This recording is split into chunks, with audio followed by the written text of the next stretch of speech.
our demo then, I've got my usual copy paste file approach here, and what I have open is the latest version of our medical office example. So we're going to take that and turn it into a progressive web app. Okay, so here it is, our project version 9.1, where we left off after adding the cards for a more responsive design on the patient index page. Okay. Now the only thing I've done is I'm going to point out back here. I just added this. I forgot I needed those images we talked about, right? Those little icon images. So I've just put up a zip archive here for a couple of images I'm using here for the medical office, and so I just downloaded that back down and I added it into. I just right-clicked the images, selected Add Existing Item, and I browsed for them and after I'd extracted them from my zip archive. So it's just a royalty-free medical office looking image I grabbed, and so I have it here in the 2 sizes as specified. So that's in my images folder. Okay, so that was step 1 in my copy paste file, was to get those images into the correct folder, right? And now we're going to add our manifest file. So right in the www root, I'll just add another new item. Okay, so it will be a JSON document. Okay, JSON file just called manifest. All right, so there's my manifest JSON. So from my copy paste, I'll just put this JSON in place.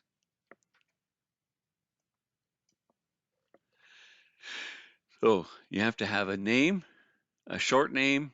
Okay, the description's optional, but most tutorials will have it. And then here's my collection of icons. So this is the path. Oh, I think I've got a different name here. Let me fix that. I have MO.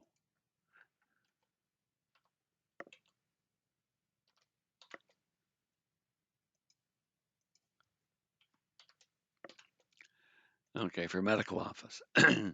Okay. Now display, right? If you check that first reference that goes into all the details of understanding progressive web apps, there's different options for display, but standalone is the one I normally go with. That means that it looks like it's a standalone application, right? You can actually have it still look like a browser if you want to, but what's the point in that? Standalone application is what I would normally go with. And the start URL, we're just using the relative path here to the root. Okay, you could put in the full HTTPS, medical office, whatever, but that works just fine.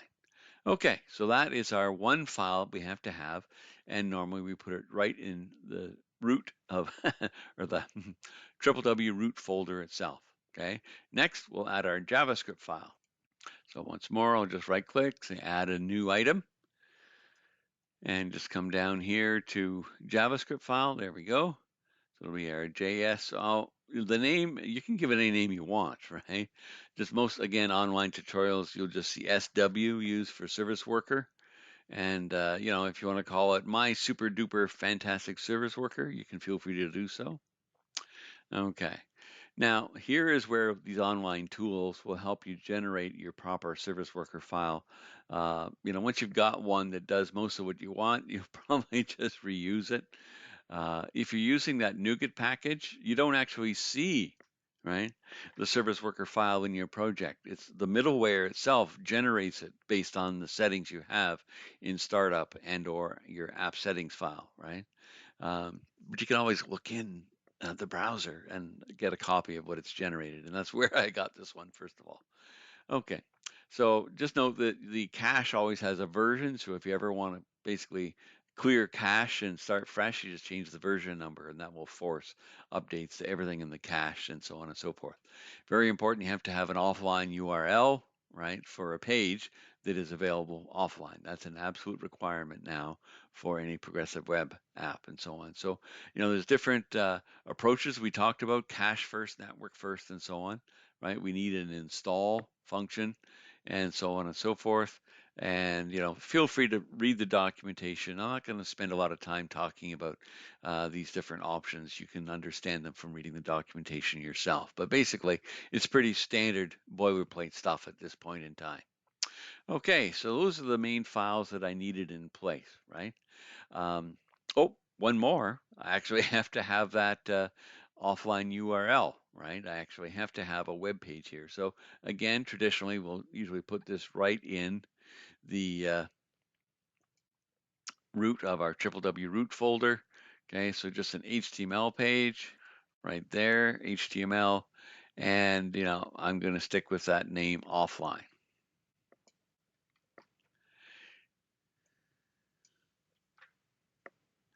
Now, what you put on here, you can put on basically anything you want.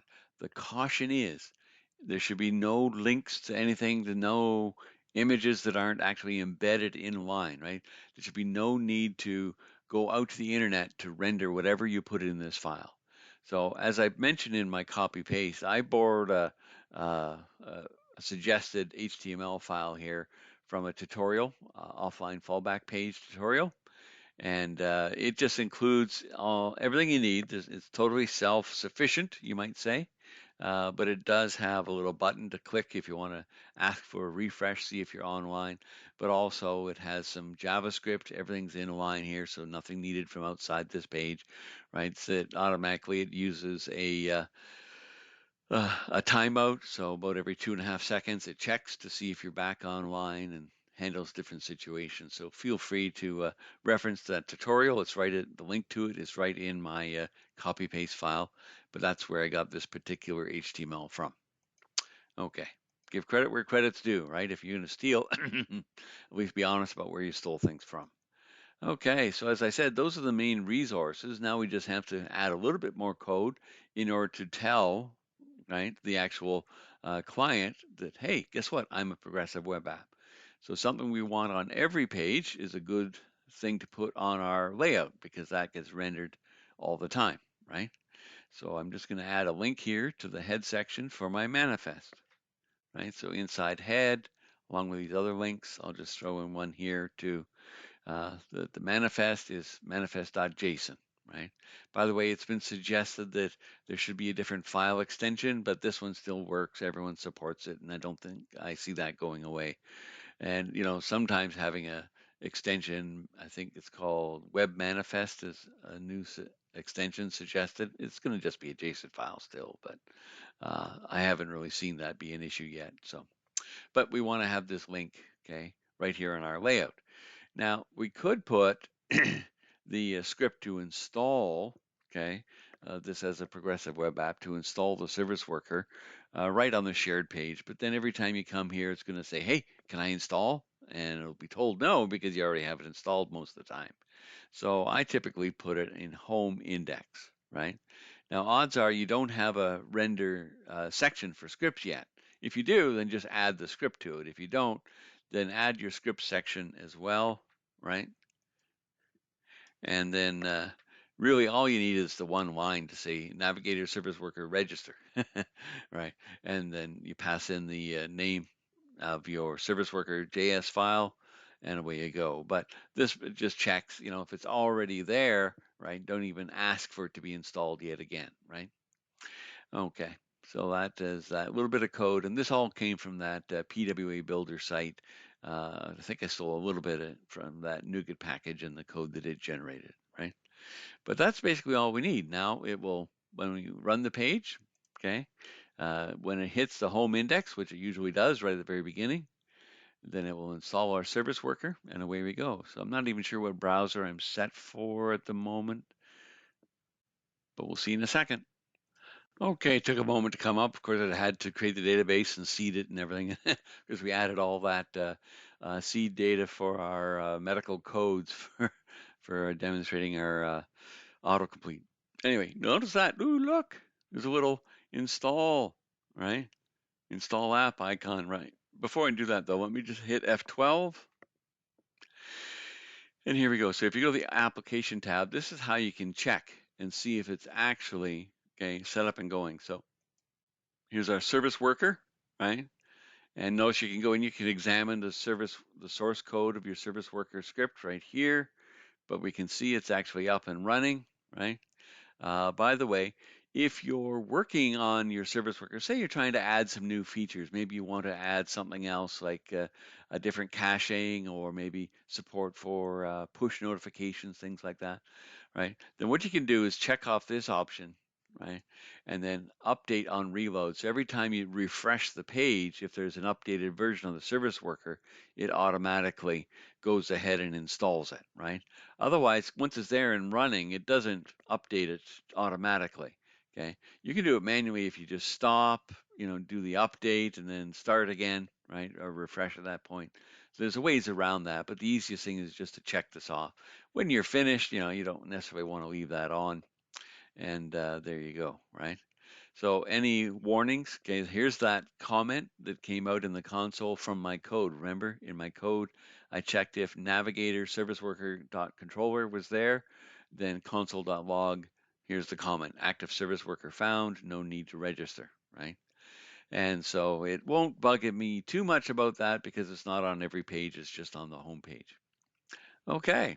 So, and the manifest, if there's any problems with the manifest, they'll be identified here. And that's also where you'll see that warning about whether it's installable or not, right?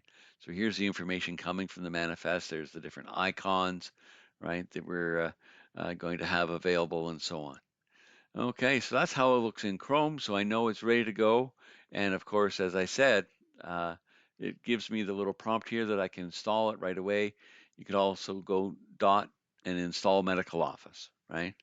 All right, let me just stop this for a second. I'm going to switch browsers. Another one that I know works quite well is, of course, the Edge.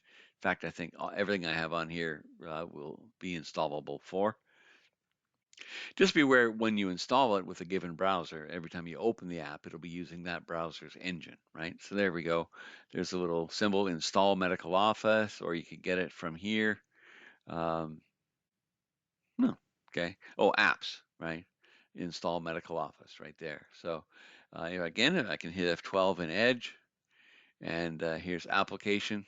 Okay, that. Da, da, da. Promise. Okay, I need to just refresh this. Sorry. There's my update on reload working, right? uh, when I was developing, remember I said at first it didn't satisfy, it was unhappy with the installability once August came, that it wouldn't pass. So I had to make a little change to my um, just the path to the offline page. I had to take out the backslash at the beginning in the service worker, and so that's one little change I made. So this in Edge, it still hadn't been run in here, so it was still the old version of the same file, right? So I just did the update on reload, refreshed the page, and now it has the new version, and we're doing much better now. No issues, no errors, and if I come back to manifest, see that warning has gone away, right? There we go. So you see it's installable here in Edge. It's installable on Chrome. Maybe we'll actually go. I have this published already. So let me actually stop this and I'll show you that from the actual internet. Okay, so here it is up on Azure, right? Medical Office 2020. And oh, there you go. See the app available. Actually, I noticed when it first loaded, it actually said, it popped out here saying app install available or something to that effect. But in any case, I'll just click the install. Okay, it can be installed as an application. Will open its own window and safely integrate with Windows features. So go ahead and install it. And there we are. So now you see when I open it here, gone is the browser Chrome, right? It looks just like a regular app, so to speak, running in its own app window here. Of course, everything works pretty much the same way. There's my office, my menu. I can go into details for a individual patient and so on, right? See their appointment details, page through, et cetera, et cetera. And everything is working just as we would expect it to, right? Okay, so anyway, there you go. That's how to get it installed. So it actually gets an icon right at my start menu. It shows up on my taskbar across the bottom, and it's just like a regular app on my PC now.